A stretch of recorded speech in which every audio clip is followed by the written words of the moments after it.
Hello बच्चों, आज हम लोग बात करने वाले हैं क्लास 10 का एक इंपॉर्टेंट लेक्चर जिसमें हम लोग बात करेंगे कार्बन एंड इट्स कंपाउंड। हालांकि ये सीबीएसई बोर्ड के लिहाजे से बहुत ज्यादा इंपॉर्टेंट चैप्टर है और इससे मैक्सिमम क्वेश्चन जो है वो आपको बोर्ड में देखने को मिलेगा। तो आइए हम लोग एकदम बेसिक से लेक्चर को शुरू करते हैं और इस बेसिक से लेक्चर में आपका ये पूरा का पूरा चैप्टर का इंटरफेरेंस आपको देखने को मिलेगा।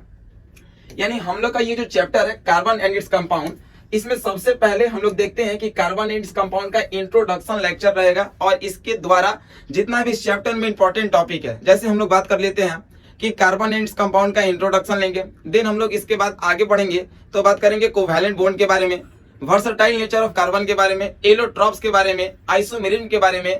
उसके बाद वेरियस नोमेनक्लेचर का रूल क्या होता है और कैसे कैसे फॉलो बैक लेके हम लोग क्वेश्चन को सॉल्व करते हैं, हम लोग आगे की ओर पढ़ेंगे।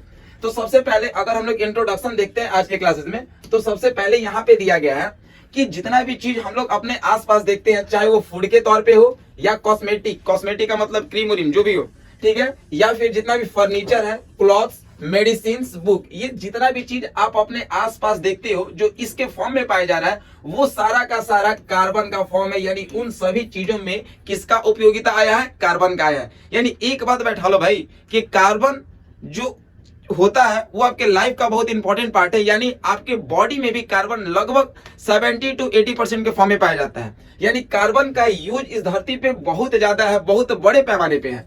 तो जितना भी हम लोग फूड को यूज करते हैं, जितना भी cosmetic, furniture, clothes, medicine, book या जितना भी चीज तरीके का मटेरियल होता है वो सारा का सारा चीज किससे मिलकर बना होता है? कार्बन का बना होता है। दूसरा हम लोग बात करते हैं जितने भी लिविंग क्रिएचर्स हैं। लिविंग क्रिएचर्स का मतलब क्या कि लिविंग क्रिएचर्स का मतलब आप ले लो या तो प्लांट या तो आप ले लो किसको? एनिमल्स को ले लो, ठीक है, या तो प्लांट्स या तो किसको ले लो? एनिमल्स को ले लो। तो जितने भी आप प्लांट को देखते हो या जितने भी एनिमल को देखते हो या एनिमल जो भी न्यूट्रिएंट्स को लेता है, अब एनिमल जो भी न्यूट्रिएंट्स को लेता है इसका मतलब कि एनिमल न्यूट्रिएंट्स के रूप में क्या ले सकता है? या तो कार्बोहाइड्रेट, या तो प्रोटीन, या तो फैट, या तो विटामिन, या तो मिनरल्स। तो ये जितना भी चीज हम लोग अभी टर्मिनोलॉजी के बारे में बात कर रहे हैं भाई, वो सारा का सारा किसका सोर्स है? तो वो सारा का सारा कार्बन का सोर्स है। यानी वो सारा का सारा चीज कार्बन से मिलके बना होता है। यानी उन सब में कार्बन का इंपॉर्टेंस बहुत ही ज्यादा होता है, ठीक है। अब अगर अगला हम लोग बात करते हैं तो अर्थ, आपको पता होना चाहिए कि अर्थ का 3 लेयर होता है। अर्थ का 3 लेयर होता है, ठीक है। बाहर वाले लेयर को हम लोग क्या बोलते हैं? क्रस्ट बोलते हैं। क्या बोलते हैं? क्रस्ट। बीच वाले को क्या बोलते हैं? मेंटल, ठीक है। एगो मेंटल का मतलब पागल होता है, लेकिन ये पागल वाला नहीं है, ये MENTLE है, ठीक है। और पागल वाला क्या होता है? MENTAL होता है, ठीक है ना। तो सेकंड वाले को हम लोग मेंटल बोलते हैं और थर्ड वाले को क्या बोलते हैं? कोर बोलते हैं, जो यहीं से आपका वोल्केनिक इरप्शन होता है, ठीक है ना। तो ये जो क्रस्ट देख रहे हैं वो क्रस्ट क्या है? तो अर्थ का जो आउटर मोस्ट सरफेस है, आउटर मोस्ट जो लेयर है, उसी को हम लोग क्रस्ट के नाम से जानते हैं।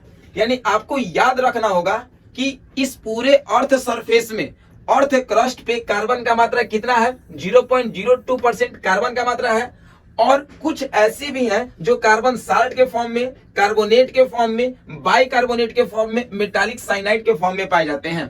जैसे अगर हम लोग बात बोले साल्ट, साल्ट का मतलब क्या? जैसे मान लीजिए कि अगर हम लोग यहाँ पे कोई भी साल्ट लेते हैं, जैसे साल्ट के तौर पे हम लोग बात करते हैं Na2CO3, यानी ये आपका साल्ट है, सोडियम कार्बोनेट एक प्रकार का साल्ट है जिसमें कार्बन का मात्रा प्रेजेंट है। तो जितना भी आप साल्ट देख रहे हो, चाहे वो कार्बोनेट का साल्ट हो या बाइकार्बोनेट का साल्ट हो या साइनाइड का साल्ट हो, देखिए एक इंपॉर्टेंट चीज आपको हम सिखा रहे हैं, यहाँ पे आप सीखिएगा, ठीक है। क्या बताना चाह रहे हैं? जैसे अगर हम यहाँ पे आपको बता रहे हैं, ठीक है, यहाँ पे एक पॉइंट अगर यहाँ पे बता रहे हैं हम Na2CO3, यानी एक प्रकार का साल्ट है, ठीक है। अगर बात कर रहे हैं NaHCO3, ये भी एक प्रकार का साल्ट है।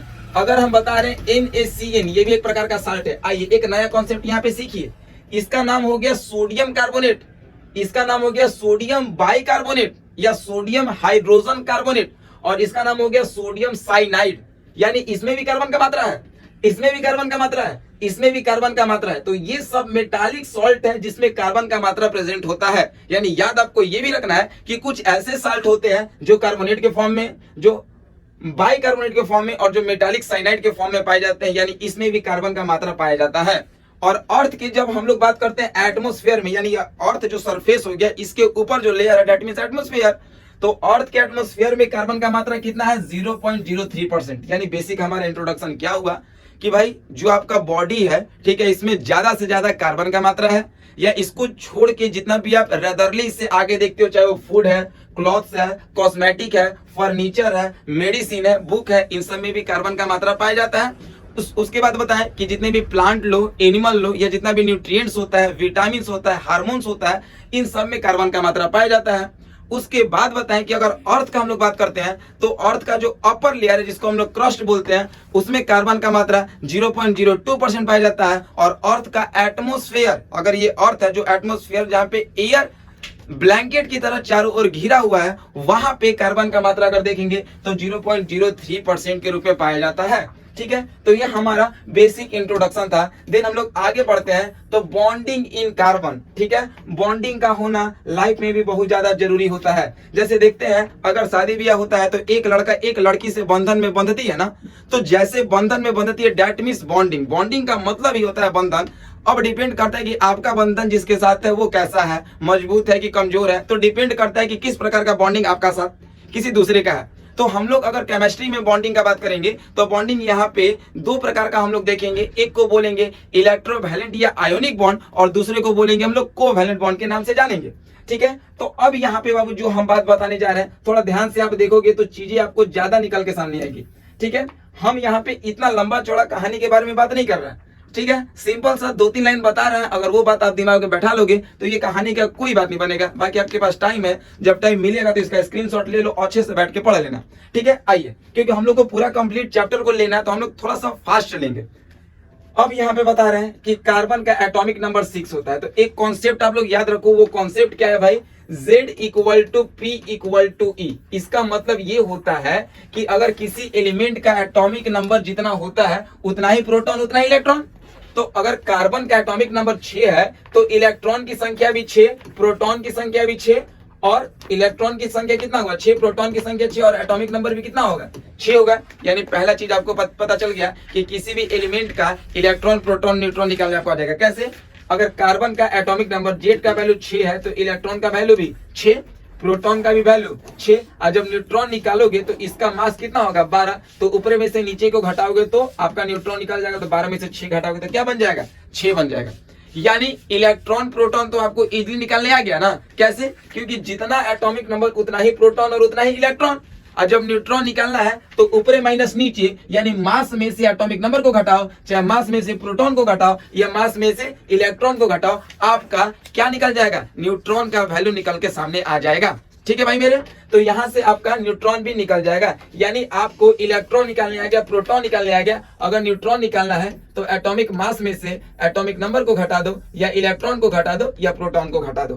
क्लियर हो गया? अब किसी को ये भी दिक्कत होगा, कोई तो एकदम 10th में लगता है कि स्टार्टिंग से पढ़ने आया है, उसका बेसिक कुछ है ही नहीं, तो वो भी थोड़ा ध्यान से लोग देखेगा कि अगर यहाँ पे एटॉमिक मास निकालने नहीं आ रहा है तो मास के लिए तरीका क्या है कि अगर इवन नंबर है तो दुगना, और अगर ऑड नंबर है तो दुगना करके 1 जोड़ देना। ये मास का तरीका बताएं। लेकिन 3 एक्सेप्शनल केस है। हाइड्रोजन का 1 ही याद करना, नाइट्रोजन का 14 और क्लोरीन का 35.5 याद करके चलना। ठीक है, तो ये आपको क्लियर हो गया। यानी कार्बन का atomic number 6, mass number 12, electron की संख्या 6, प्रोटॉन की संख्या 6, एटॉमिक नंबर 6। और जब न्यूट्रॉन निकालेंगे तो ऊपर में से नीचे को घटाएंगे तो 12 में से 6 घटेगा, 6 हो जाएगा। अब देखिए, अब जैसे ही हम लोग थोड़ा सा आगे बढ़ते हैं तो यहाँ पे अगर आप ध्यान देखिएगा तो कार्बन का जब एटॉमिक नंबर 6 होता है, ठीक है भाई, जब कार्बन का एटॉमिक नंबर 6 होता है तो इसका कॉन्फ़िगरेशन करोगे तो क्या हो जाएगा? 2 और 4। तो पहले वालों को K सेल और दूसरे वालों को L सेल बोलते हैं। तो ये हो गया न्यूक्लियस, ये फर्स्ट ऑर्बिट, ये सेकंड ऑर्बिट। तो फर्स्ट ऑर्बिट में टोटल 2 इलेक्ट्रॉन और सेकंड ऑर्बिट में टोटल कितना इलेक्ट्रॉन? 4 इलेक्ट्रॉन पाया जाता है। यहाँ तक क्लियर हो गया? उसके बाद हम लोग आगे देखेंगे। तो अब बताइए कि कोई भी एलिमेंट, देखो भाई, अगर कोई भी बॉयज है या कोई भी गर्ल्स है वो बहुत लाइफ में मेहनत करता है, उसका सीधा साधा एक ही थिंकिंग होता है कि हम लाइफ में कितना जल्दी स्टेबल हो जाए। यानी वो मेहनत इसलिए करता है कि उसको लाइफ में स्टेबिलिटी चाहिए। तो यहाँ पे जो भी एलिमेंट है वो चाहता है कि हम जल्दी से जल्दी स्टेबल हो जाए, और वो स्टेबल होने के लिए नजदीकी नोबल गैस के पास जाएगा।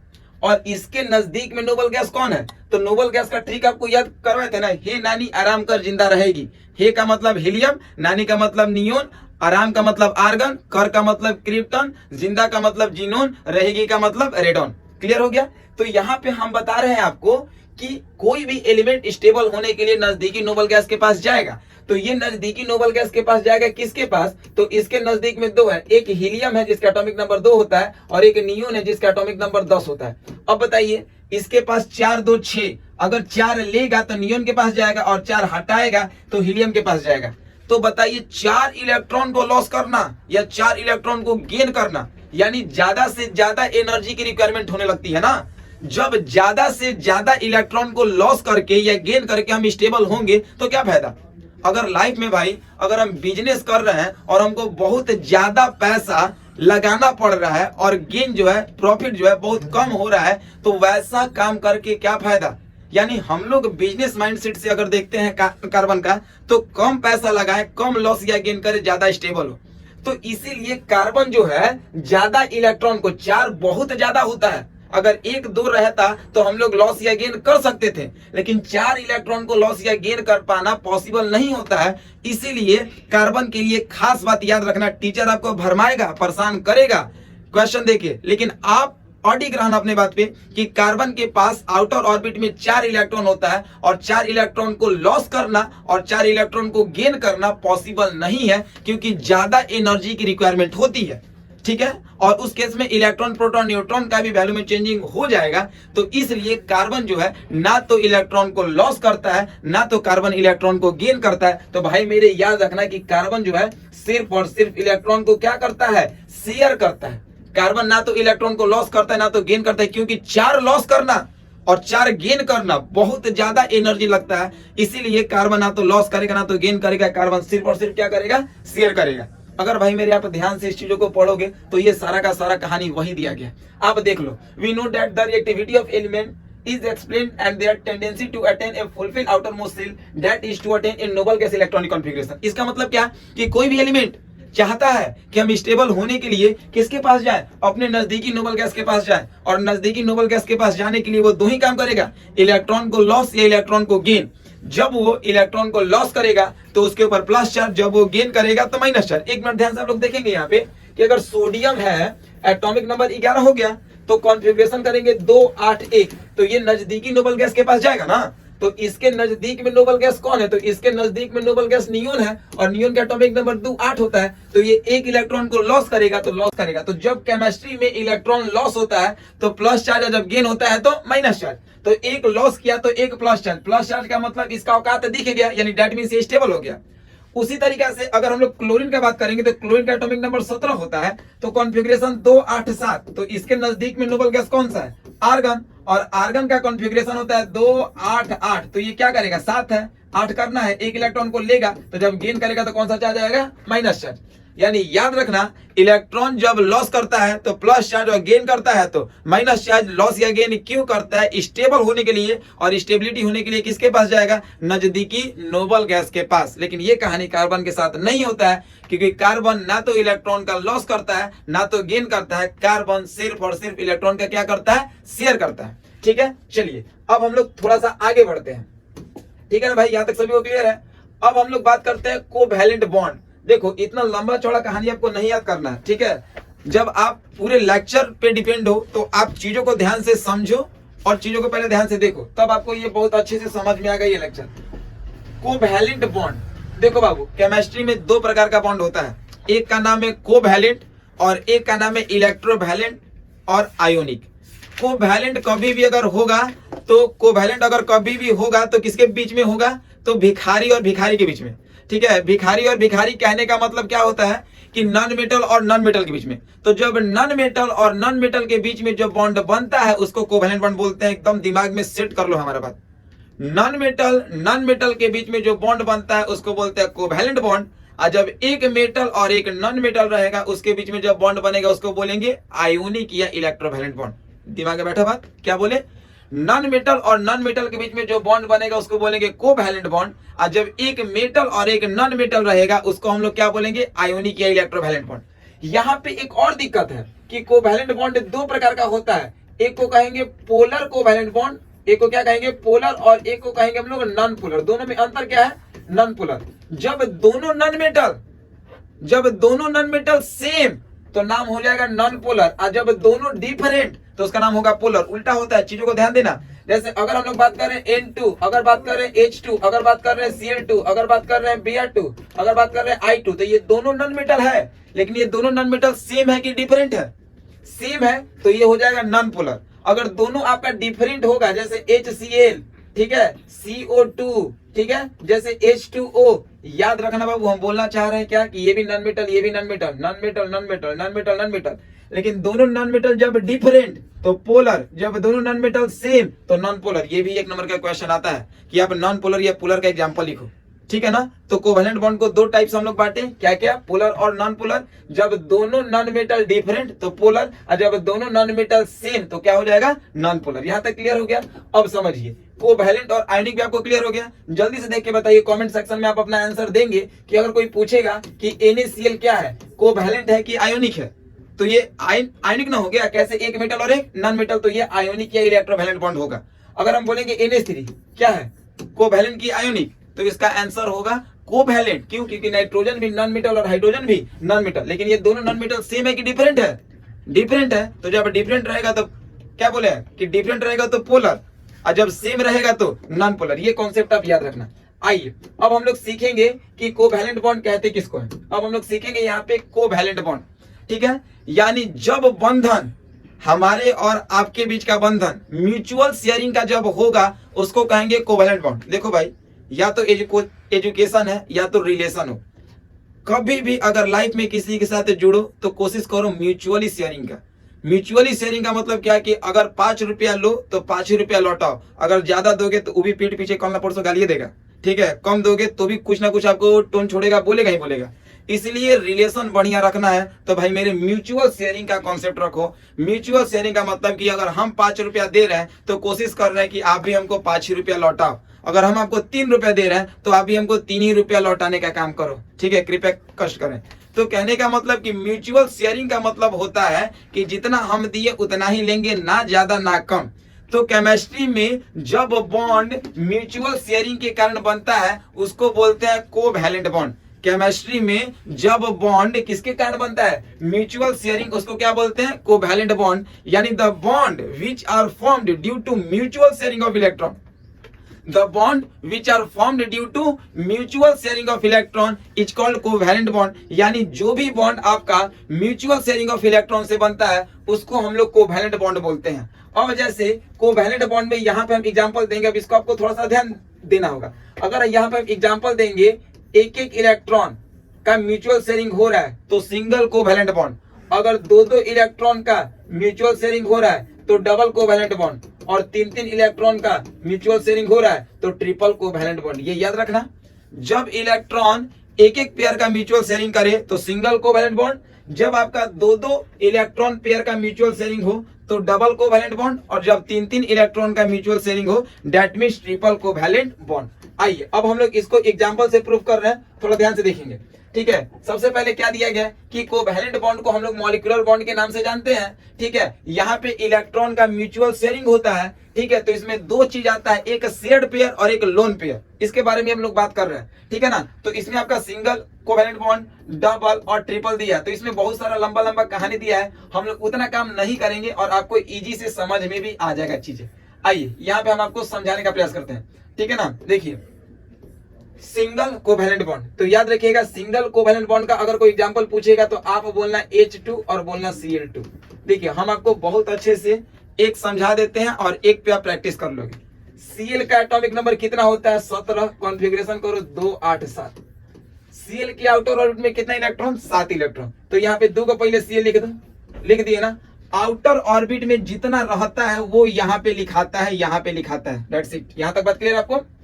उसके बाद यहाँ पे ध्यान देना है कि इसके आउटर ऑर्बिट में 7 है, लेकिन कितना शेयर में लिखाएगा और कितना लोन में लिखाएगा। तो इन दोनों के बीच का जो एरिया होता है उसको बोलते हैं शेयर्ड पेयर, और ये जो साइड वाला एरिया होता है उसको बोलते हैं लोन पेयर। तो शेयर्ड और लोन पेयर का कॉन्सेप्ट कहां से आता है, तो आउटर इलेक्ट्रॉन ये जो होता है उसको स्टेबल करो। देखो ध्यान से, यही मेन कॉन्सेप्ट है। तो आउटर ऑर्बिट में 7 है और स्टेबल होने के लिए हम लोग 8 के पास जाते हैं। तो ये 7 से 8 तक जाने के लिए इसको कितना इलेक्ट्रॉन चाहिए, 1 इलेक्ट्रॉन चाहिए। तो जितना चाहिए वो लिखाता है सीएड में। तो टोटल 7 था, स्टेबल होने के लिए 1 चाहिए, तो ये लिखा गया सीएड में। अब बताओ टोटल 7 था, 1 लिखा गया, कितना बच गया 6 गो, तो 6 लिखाएगा लोन में, तो इधर इसका 6 लिख दो लोन में। सेम कहानी इसके साथ भी करो, ये भी सीएल है तो 1 होगा सीएड में और 6 होगा लोन में। यानी टोटल 7 इलेक्ट्रॉन है, 7 तो लिख दिए, लेकिन सीएड कौन है लोन कौन है ये तो क्लियर हो गया ना। अब बताइए इसके पास कितना है, 2 2 4 2 6 7, एक इससे लेगा 8 स्टेबल हो गया, 2 2 4 2 6 7 इससे एक लेगा स्टेबल हो गया, यानी सीएल और सीएल के बीच में कौन सा बॉन्ड हो गया, सिंगल कोवैलेंट बॉन्ड। बाबू ये बहुत इजी तरीका आपको सिखा रहा है, अगर ये नहीं समझ में आएगा तो फिर आपके साथ बहुत दिक्कत होने जा रहा है। एक बात इसी में हम लोग फिर से देख लेते हैं, ठीक है, इसी में हम लोग फिर से देख लेते हैं किसका, तो इसमें हम लोग देख लेते हैं एक बार H2 का, एकदम ध्यान से सब लोग देखिए H2, तो H का एटॉमिक नंबर 1 ही लिख देंगे। इसको स्टेबल होने के लिए किसके पास जाएगा, तो इसके स्टेबल होने के लिए हाइड्रोजन स्टेबल होने के लिए हीलियम के पास जाता है, और हीलियम का एटॉमिक नंबर 2 होता है, तो इसके पास 1 है, 1 और लेगा तो स्टेबल होगा। तो जैसे ही 1 और यहाँ पे लेगा और इसके पास आउटर ऑर्बिट में 1 ही है, तो 1 हो जाएगा शेयर में, लोन तो बचा नहीं, इसका भी 1 शेयर में, लोन तो बचा नहीं, तो 1 था 1 लिया स्टेबल, 1 था 1 लिया स्टेबल।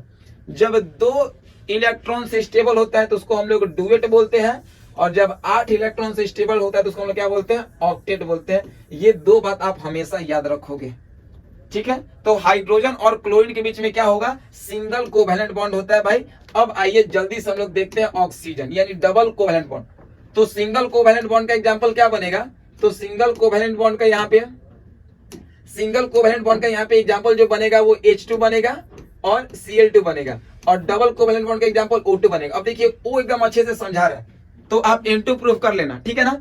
O का एटॉमिक नंबर कितना होता है भाई मेरे, ध्यान से देखो यहाँ पे 8 होता है, कॉन्फ़िगरेशन करोगे तो 2 और 6। अब O जो है इसके नजदीक में नोबल गैस कौन सा है, तो इसके नजदीक में नोबल गैस है नियोन, एटॉमिक नंबर 10, तो 10 के अनुसार 6 2 8, यानी इसको 2 और 8 होता है, यानी इसके आउटर ऑर्बिट में 8 चाहिए, इसके आउटर ऑर्बिट में 6 है, तो 2 और लेंगे तो स्टेबल हो जाएगा। तो जैसे ही हम लोग 2 लेंगे तो जितना लेते हैं या जितना लॉस करते हैं स्टेबल होने के लिए वो लिखाता है शेयर्ड पेयर में, इन दोनों के बीच में। तो 2 लिख दिए, टोटल 6 था, 2 लिखा गया, बच कितना गया 4, तो 4 को इधर कहीं लोन में डाल दो, 1 2 3 और 4। सेम कहानी इसका भी 2 शेयर और 4 हो गया लोन में, तो 2 2 4 2 6, 2 इससे लेगा 8 और 2 2 4 2 6, जब 2 इससे लिया तो 2 इससे भी लेगा 8, स्टेबल हो गया। यानी O और O के बीच में क्या बना, डबल बॉन्ड बना, एकदम सिंपल, ठीक है। तो ये डबल कोवैलेंट बॉन्ड का एग्जांपल बना। अगर आप इसी तरीका से ट्रिपल कोवैलेंट बॉन्ड का एग्जांपल देखोगे तो इसमें भी कोई दिक्कत नहीं है, यानी 3 इलेक्ट्रॉन पेयर का शेयरिंग होगा, ठीक है। तो N का एटॉमिक नंबर कितना होता है, 7, कॉन्फ़िगरेशन करेंगे 2 और कितना होगा 5, तो यहाँ पे 2 N है, यहाँ पे 5 है, इसके स्टेबल में कौन सा नोबल गैस है, नियोन, तो नियोन का 2 और 8, तो ये 5 है ये 8 है, यानी कितना चाहिए स्टेबल के लिए, 3 चाहिए, तो 3 लिखाएगा शेयर में, 2 बच गया लोन में, 3 लिखाएगा शेयर में, 2 बच गया लोन में, तो 3 2 5 और 3 8, 3 3 6 और 2 8, तो N और N के बीच में कौन सा बॉन्ड बनेगा, ट्रिपल बॉन्ड बनेगा। क्लियर हुआ, यानी सिंगल कोवैलेंट बॉन्ड में 1 इलेक्ट्रॉन पेयर का म्यूचुअल शेयरिंग होगा, डबल कोवैलेंट बॉन्ड में 2 इलेक्ट्रॉन पेयर का म्यूचुअल शेयरिंग होगा, और ट्रिपल कोवैलेंट बॉन्ड में 3 इलेक्ट्रॉन पेयर का म्यूचुअल शेयरिंग होगा। ये आपको याद रखना होगा, ये वही कहानी पूरा बताया है, आप थोड़ा इसको ध्यान से देखो, ठीक है। ये आपका सिंगल कोवैलेंट बॉन्ड दिया है, ठीक है, इसी तरीका से बनाया है। सिंगल कोवैलेंट बॉन्ड में क्या बोला है कि 1 इलेक्ट्रॉन पेयर का म्यूचुअल शेयरिंग होगा दोनों एटम के साथ, यानी यहाँ पे क्लोरीन है, एटॉमिक नंबर 17 है, तो 2 8 7 होगा, 7 है, स्टेबल होने के लिए 1 चाहिए, तो 1 लिखा गया शेयर्ड में, 6 लिखा गया लोन में। स्टेबिलिटी के बाद ये सिंगल कोवैलेंट बॉन्ड 6, इससे 1 लेगा 7 8, इससे लेगा 7 और 8। तो जो आपको हम तरीका सिखाए है वो बहुत ईजी है, ठीक है, उससे आप काम कर सकते हो, ठीक है ना। तो यही आपका सिंगल बॉन्ड, डबल बॉन्ड और ट्रिपल कोवैलेंट बॉन्ड, ठीक है। अब जैसे यहाँ पे देखिए, अगर आपको कोई एक्स्ट्रा क्वेश्चन दे दे जो NH3 अमोनिया, तो सबसे पहले देखिए कि क्या ये कोवैलेंट बॉन्ड है, तो देखिएगा नाइट्रोजन और हाइड्रोजन दोनों नॉन मेटल है, तो ये तो निश्चित है कि आपका ये कोवैलेंट बॉन्ड होगा, ये निश्चित है कि आपका ये कोवैलेंट बॉन्ड होगा। कोवैलेंट में कैसा है, अगर दोनों सेम रहता है तो नॉन पोलर, दोनों अपोजिट है तो पोलर, तो ये दोनों अपोजिट है, मतलब अपोजिट का मतलब अलग अलग है, तो ये हो जाएगा किसका एग्जांपल, पोलर कोवैलेंट बॉन्ड का। अब इसमें कैसे बॉन्डिंग बनेगा ध्यान से देखिए, इसमें 2 एलिमेंट है, एक नाइट्रोजन दूसरा हाइड्रोजन, तो नाइट्रोजन का एटॉमिक नंबर 7, कॉन्फ़िगरेशन 2 और 5 कर देना, हाइड्रोजन का 1, कॉन्फ़िगरेशन 1 कर दो, ठीक है। तो इसमें दुलरुआ एटम कौन, दुलरुआ का मतलब किसकी संख्या कम है, नाइट्रोजन का, तो इसको लिखेंगे बीच में, और 3 को हाइड्रोजन है तो हम लोग हाइड्रोजन को लिख देंगे साइड में, पहला काम कर लेंगे। ठीक है, अब इसके पास आउटर ऑर्बिट में 5 है, तो स्टेबल होने के लिए कितना चाहिए, 3, क्योंकि 8 पूरा करना है, ऑक्टेट पूरा करना है। सिर्फ हाइड्रोजन ही डुएट पूरा करता है, बाकी सब जो है वो आपका ऑक्टेट पूरा करता है। ठीक है, तो इसको 3 चाहिए, तो 3 का मतलब ये हाइड्रोजन भी तो 3 को है ना, तो ये इसके साथ शेयर इक्वली शेयर करना है, तो तीनों के साथ ये एक एक शेयर कर लेगा। ठीक है, अब देखिए नाइट्रोजन के पास टोटल 5 था, 3 हो गया तो 2 बच गया लोन पेयर में। अब हाइड्रोजन का जहां तक बात है 1 है, तो 1 और लेगा स्टेबल के लिए, तो इसके शेयर्ड पेयर में एक, शेयर्ड पेयर में एक, शेयर्ड पेयर में एक, इसके लोन पेयर में बचा ही नहीं। तो इसको देखो क्या करेंगे, 2 से स्टेबल, 2 से स्टेबल, 2 से स्टेबल। नाइट्रोजन क्या करेगा, 2 2 4 2 6, और ये इससे 2 लेगा तो 8। यानी कहने का मतलब ये हुआ कि हाइड्रोजन जो है वो डुएट पूरा करेगा, जबकि नाइट्रोजन जो है वो ऑक्टेट पूरा करेगा। तो हाइड्रोजन के लिए लिख लेना यहाँ पे कि वो डुएट पूरा करता है, और नाइट्रोजन जो है यहाँ पे क्या पूरा किया, ऑक्टेट पूरा किया। यानी बेसिकली अगर आप देखोगे तो हाइड्रोजन डुएट पूरा करता है, बाकी जो होता है वो क्या पूरा करता है, ऑक्टेट। एकदम सिंपल तरीका आपको हम बताएं। ठीक है, और इसको अगर बहुत सही लिखोगे तो ऐसे लिखोगे NH3। ठीक है, और 2 इलेक्ट्रॉन लोन में बच गया, तो लोन को हम लोग ऐसे लिख देंगे। ठीक है, अब एक और क्वेश्चन आपको हम सिखा देते हैं, बात बाकी आप इस पे नंबर ऑफ क्वेश्चन का प्रैक्टिस करो, आपका कोवेलेंट बॉन्ड खूब मजे से क्लियर होगा। ठीक है, जैसे एक एग्जांपल दे देते हैं CO2। अब ध्यान से देखो यहाँ पे, इसका कोई कह रहा है कोवेलेंट बॉन्ड बनाइए, तो सबसे पहले कार्बन ऑक्सीजन दोनों नॉन मेटल, तो ये आपका कोवेलेंट बॉन्ड होगा। दोनों डिफरेंट है तो इसको हम लोग क्या कहेंगे, पोलर कहेंगे। बनेगा कैसे, किसकी संख्या कम है, कार्बन का, तो कार्बन को बीच में, ठीक है, ऑक्सीजन 2 को इसको साइड में दे दो। अब देखो कार्बन का एटॉमिक नंबर कितना, 6, कॉन्फ़िगरेशन करो 2 और 4, तो 4 का मतलब इसको और 4 चाहिए स्टेबल होने के लिए, तब तो 4 4 8 है तो 10 हो जाएगा। यानी बाहर वाले को, आउटर को ऑक्टेट पूरा करना है, तो स्टेबल होने के लिए 4 चाहिए, यानी इसको स्टेबल होने के लिए 4 चाहिए, मतलब 4 लिखेंगे शेयर्ड में। तो जब शेयर में लिखेंगे तो इसके साथ शेयरिंग ऑक्सीजन का भी है और अगला ऑक्सीजन का भी है, तो 2 टो इसके साथ शेयर कर दें और 2 टो इसके साथ शेयर कर दें। 4 था, 4 हो गया। अब ऑक्सीजन का देखेंगे तो एटॉमिक नंबर 8, कॉन्फ़िगरेशन करेंगे ऑक्सीजन का, तो 2 और 6, इसको स्टेबल होने के लिए 2 चाहिए, तो जितना स्टेबल होने के लिए चाहिए वही लिखा था शेयर्ड में, तो इसको 2 दे दो शेयर में, बाकी यहाँ पे 4 जो बच गया लोन में, 2 दे दो शेयर में, बाकी जो 4 बच गया किसमें, लोन में। अब यहाँ पे स्टेबिलिटी होल्ड करवाओ, 2 2 4 2 6, 2 लेगा 8, 2 2 4 2 6, 2 लेगा 8। अब ये कार्बन दानी था, इसको भी दिया, इसको भी 2 दिया, तो इसके पास अपना 4 है, तो इसे 2 लेगा 6 और इसे 2 लेगा 8, यानी CO2 के बीच में डबल बॉन्ड बनेगा। क्लियर है? ठीक है, यानी आपको एक यहाँ से हम ट्रिक निकाल के दे रहे हैं, और वो ट्रिक क्या है कि याद रखिएगा, जिसका जितना वैलेंसी, यानी जिसका जितना वैलेंसी होगा वो उतना बॉन्ड पूरा करेगा। सिंपली क्वेश्चन जो हल्का फुल्का क्वेश्चन है इसे सॉल्व हो जाएगा। जैसे अगर हम बोलेंगे कि यहाँ पे Na2O का बॉन्ड कैसे बनेगा, इसमें किसकी संख्या कम है, O का, तो O को लिख दो बीच में, 2 Na है। अब Na और O में कौन सबसे कम बॉन्ड पूरा करता है, ट्रिक को थोड़ा सा दिमाग लगाना पड़ता है। तो Na 1 बॉन्ड पूरा करता है, ऑक्सीजन 2 बॉन्ड पूरा करता है, यानी Na का वैलेंसी 1, ऑक्सीजन का वैलेंसी 2, और जिसका जितना वैलेंसी वो उतना बॉन्ड पूरा करेगा। ठीक है, तो सबसे पहले कम वाले के बॉन्ड पूरा कराओ, यानी नाइट्रोजन 1 बॉन्ड, ऑक्सीजन 1 बॉन्ड, तो ऑक्सीजन का देखो 2 बॉन्ड पूरा होगा। ठीक है, तो ये सिंपली कुछ कुछ क्वेश्चन का ट्रिक है जो आपको सॉल्व करने में आसानी होगा। ठीक है, तो हम लोग का कंप्लीट खत्म हुआ क्या चीज, कोवैलेंट बॉन्ड। ठीक है।